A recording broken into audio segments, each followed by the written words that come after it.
Item ಯಾವುದೇ ಇರಲಿ try ಮಾಡಿ ಆಚಿ ಚಿಕನ್ ಮಸಾಲಾ. ಆಚಿ ಚಿಕನ್ ಮಸಾಲಾ. ಇನ್ನು ನೆಕ್ಸ್ಟ್ ಯಾರಪ್ಪ ಅಂತ ಅಂದರೆ ಅದು ನಮ್ಮ Tilak Varma, young star Tilak Varma. So ಅವ್ರ ಪ್ಲಸ್ ಏನು ಮೈನಸ್ ಏನು, ಯಾವುದೇ ಕ್ರಮಾಂಕದಲ್ಲೂ ಆಟ ಆಡಬಲ್ಲಂಥ ಸಾಮರ್ಥ್ಯ ತಿಲಕ್ ವರ್ಮಾ ಅವರಿಗಿದೆ. ಉತ್ತಮ ಫೀಲ್ಡರ್ ಹೌದು, ಬೌಲರ್ ಕೂಡ ಹೌದು. ಇವರು ಸ್ಪಿನ್ ಮಾಡ್ತಾರೆ, ಸ್ಪಿನ್ ಬೌಲಿಂಗ್ ಮಾಡ್ತಾರೆ. ಸೊ ಅದು ಕೂಡ ಟೀಮ್ಗೆ ಪ್ಲಸ್ ಆಗುತ್ತೆ. ಇನ್ನು ಸ್ಪಿನ್ ಬೌಲರ್ಗಳನ್ನು ದಂಡಿಸುವಂಥ ಸಾಮರ್ಥ್ಯ ತಿಲಕ್ ವರ್ಮಾ ಅವರಿಗಿದೆ. ತಂಡದ ಜಯದಲ್ಲಿ ಒಳ್ಳೆ ಫಿನಿಷರ್ ಕೂಡ ಹೌದು ಇವರು. ಜೊತೆಗೆ ಆಂಕರ್ ರೋಲನ್ನು ಅದ್ಭುತವಾಗಿ ನಿಭಾಯಿಸುವಂಥ ಸಾಮರ್ಥ್ಯ ತಿಲಕ್ ವರ್ಮಾ ಅವರಿಗಿದೆ. ಜೊತೆಗೆ ಮೈನಸ್ ಏನು, ಈ ವಿಶ್ವಕಪ್ನಲ್ಲಿ ಒರಿಜಿನಲ್ ಆಟ ಹೊರ ಬಂದಿಲ್ಲ ಇದುವರೆಗೂ. ಕ್ರಮಾಂಕದಲ್ಲಿನ ಏರುಪೇರು ಬ್ಯಾಟಿಂಗ್ ಮೇಲೆ ಸ್ವಲ್ಪ ಏನಾದರೂ ಎಫೆಕ್ಟ್ ಆಗ್ತಾ ಇದೆಯಾ ಗೊತ್ತಿಲ್ಲ. ಆರಂಭದಲ್ಲಿ ಸೂಪರ್ ಆಗಿದ್ರು, ಬಿಗ್ ಸ್ಕೋರ್ ಬರ್ತಾ ಇಲ್ಲ ಇತ್ತೀಚಿನ ದಿನಗಳಲ್ಲಿ, ಇತ್ತೀಚಿನ ಪಂದ್ಯಗಳಲ್ಲಿ. ಬಟ್ ಇವತ್ತು ಯಾವ ರೀತಿಯಾಗಿ ಆಡ್ತಾರೆ ಅನ್ನೋ ಒಂದು ಪ್ರಶ್ನೆ ಅಂತೂ ಇದ್ದೇ ಇದೆ.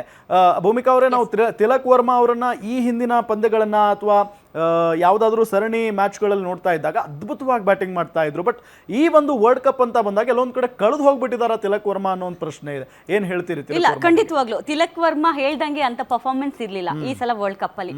ಅಂಡ್ ಲೈಕ್ ಪ್ರೀವಿಯಸ್ ನಾವು ಯಾವಾಗ್ಲೂ ಹಳೆ ರೆಕಾರ್ಡ್ ನ ನೋಡಕ್ಕೆ ಹೋಗ್ಬಾರ್ದು. ಹಳೆ ರೆಕಾರ್ಡ್ ಏನಾಗಿತ್ತು ಅದು ಅವತ್ತಿಗೆ ಆ ರೆಕಾರ್ಡ್ ಅದು ಅವತ್ತಿಗೆ. ಬಟ್ ನಾವು ಹೊಸದಾಗಿ ಇವಾಗ ನಮ್ಮ ಬ್ಲೂ ಟೀಮ್ ಏನಿದ್ದಾರೆ, ನಮ್ಮ ಬಾಯ್ಸ್ ಏನಿದ್ದಾರೆ, ಸೊ ಹೊಸದಾಗಿ ಏನೋ ಒಂದು ಕ್ರಿಯೇಟ್ ಮಾಡ್ತಾ ಇದ್ದಾರೆ, ಹಿಸ್ಟ್ರಿನ ಕ್ರಿಯೇಟ್ ಮಾಡ್ತಾ ಇದ್ದಾರೆ. ಸೊ ನಾವೇನ್ ಮಾಡ್ತೀವಿ, ನಾವು ಹಳೆ ರೆಕಾರ್ಡ್ ನೋಡಿ ಅವ್ರು ವಿನ್ ಆಗಿಲ್ಲ, ನಾವು ಇಷ್ಟೊಂದು ಆಡಿದೀವಿ ಆ ಸ್ಟೇಡಿಯಂ ಅಲ್ಲಿ, ನಾವು ವಿನ್ ಆಗಿಲ್ಲ, ಫಿನಾಲ್ಗೆ ಹೋಗಿದೀವಿ, ವಿನ್ ಆಗಿಲ್ಲ. ಬೇಡ, ಈ ಸಲ ಯಾವ ಟೀಮ್ ಇದೆ, ಯಾರು ಕ್ಯಾಪ್ಟನ್ ಇದ್ದಾರೆ, ಎಷ್ಟು ಜನ ಪ್ಲೇಯರ್ಸ್ ಇದ್ದಾರೆ, ಅವ್ರ ಸ್ಟ್ರೆಂತ್ ಏನು, ವೀಕ್ನೆಸ್ ಏನು, ಇವೆಲ್ಲ ನೋಡ್ಕೊಂಡ್ ಬಂದಿದೀವಿ. ಅವೆಲ್ಲ ನೋಡಿ ನಾವು ಇಷ್ಟು ಮ್ಯಾಚ್ ಆಡಿದೀವಿ, ಸೋತಿರೋದು ಒಂದೇ ಮ್ಯಾಚು. ಕರೆಕ್ಟ್. ನಾವು ಅವಾಗಲೇ ಹೇಳಿದ್ವಿ, ನೀವು ತೆವಳ್ಕೊಂಡು ಬರ್ತಾ ಇದ್ದಾರೆ ಅಂತ ನೀವು ಹೇಳಿದ್ರಿ. ಖಂಡಿತವಾಗ್ಲೂ ಇರಬಹುದು. ಬಟ್ ಎಲ್ಲೋ ಒಂದ್ ಕಡೆ ಇವರು 100% ಕಾಂಟ್ರಿಬ್ಯೂಷನ್ ಈ ಟೀಮ್ ಇರೋದಕ್ಕೇನೆ ಇವತ್ತು ವಿನ್ ಆಗಿ ಈ ಫಿನಾಲೆವರೆಗೂ ಬಂದಿರೋದು.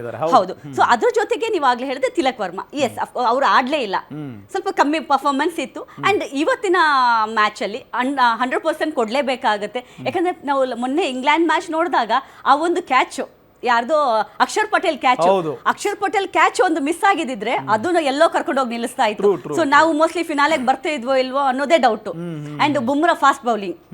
ಸೊ ಇದೆಲ್ಲ ಏನಾಯ್ತು, ಇದೆಲ್ಲ ತುಂಬಾ ಚೆನ್ನಾಗಿತ್ತು. ಸೊ ಎಲ್ಲೋ ಒಂದ್ ಕಡೆ ಪ್ಲೇಯರ್ಸ್ ಮೂಡ್ ಸ್ವಿಂಗ್ ಇರುತ್ತೆ ಅಥವಾ ಪ್ರೆಷರ್ ಇರುತ್ತೆ, ಆ ಒಂದು ಕಾರಣಕ್ಕೋಸ್ಕರ ಅಥವಾ ಅವತ್ತಿನ ಟೈಮ್ ಅವ್ರಿಗೇನೋ ಸಾಥ್ ಕೊಡ್ಲಿಲ್ವೇನೋ, ಸೊ ಹಾಗಾಗಿ ಅವ್ರ ಪರ್ಫಾರ್ಮೆನ್ಸ್ ಬರ್ದೇ ಇರ್ಬೋದು. ಅಂಡ್ ಇವತ್ತು ಎಲ್ಲಾ ಕೂತ್ಕೊಂಡು 2 ದಿವಸ ಟೈಮ್ ಇದೆ, ಮೊನ್ನೆ ಆಡಿದೀವಿ, 2 ದಿವಸ ಟೈಮ್ ಇತ್ತು, ಇವತ್ತೆಲ್ಲಾ ಕೂತ್ಕೊಂಡು ರೌಂಡ್ ಟೇಬಲ್ ಅಲ್ಲಿ ಕೂತ್ಕೊಂಡು ಖಂಡಿತವಾಗ್ಲೂ ಇವತ್ತಿನ ಮ್ಯಾಚ್ ಬಗ್ಗೆ 100% ವರ್ಕ್ ಮಾಡಿರ್ತಾರೆ. ಅಂಡ್ ಇವತ್ತು ಚೆನ್ನಾಗಿ ಆಡ್ತಾರೆ ಎಲ್ರು. ಒಂದು ಬ್ರೇಕ್ ತಗೊಳ್ಳೋಣ, ಬ್ರೇಕ್ನ ಸಮಯ. ಅದಾದ ನಂತರ ಇನ್ನುಳಿದಂಥ ಆಟಗಾರರ ಬಲಾಬಲ ಅಂದರೆ ಸ್ಟ್ರೆಂತು ವೀಕ್ನೆಸ್ ಬಗ್ಗೆ ಮಾತನಾಡೋಣ. ಭಾಳ ಪ್ರಮುಖವಾಗಿ ನ್ಯೂಜಿಲೆಂಡ್ನ ನಾಯಕ ಸ್ಯಾಂಟ್ನರ್ ಒಂದು ಮಾತು ಹೇಳಿದ್ದಾರೆ. ಅದು ಏನು